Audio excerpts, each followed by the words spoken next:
কলার কোপ্তা বানাবো। আগে সিদ্ধ বসাচ্ছি, পরে সিদ্ধ করে নেব। সিদ্ধ হয়ে গেলে আমি কি করে বানাবো দেখাবো। কলাটা ছাড়িয়ে নেব, বেসন দিয়ে একে মাখবো। আমি বেসন ঢেলে দেবো,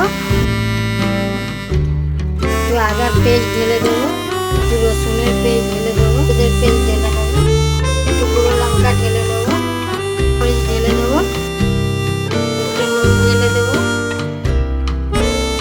মেখে নেবো। ছিল ওর মধ্যে জল ঢেলে দিয়েছি, ওই জন্য মুড়ি কালার হয়ে গেছে। গরম জল আছে এটা, এগুলো এবার আমি লম্বা লম্বা করে ছেড়ে দেবো।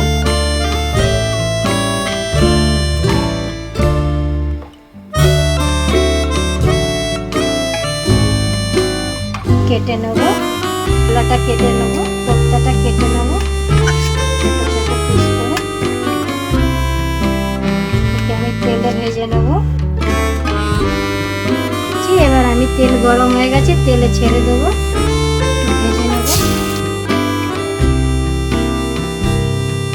লাল হয়ে গেছে, এবার আমি এটা একটা থালায় নামিয়ে নেবো। হয়ে গেছে, নামিয়ে নিয়েছি। এবার আমি এটা মশলা দিয়ে বানাবো। আমি এর মশলা দিচ্ছি, রসুন ছেড়ে দেবো,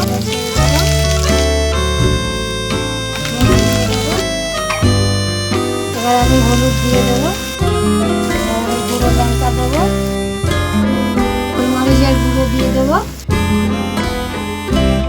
টমেটো আর কাঁচা লঙ্কা কেটে রেখেছি দিয়ে দেবো। এবার এর মধ্যে একটু জল ঢেলে আমি ওই কোপ্তাটা ছেড়ে দেবো, ছেড়ে দেবো।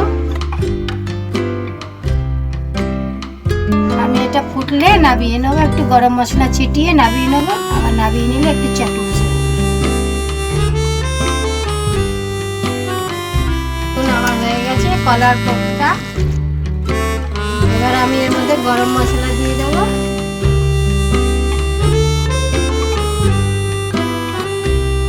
এবার আমি গ্যাস বন্ধ করে দেবো।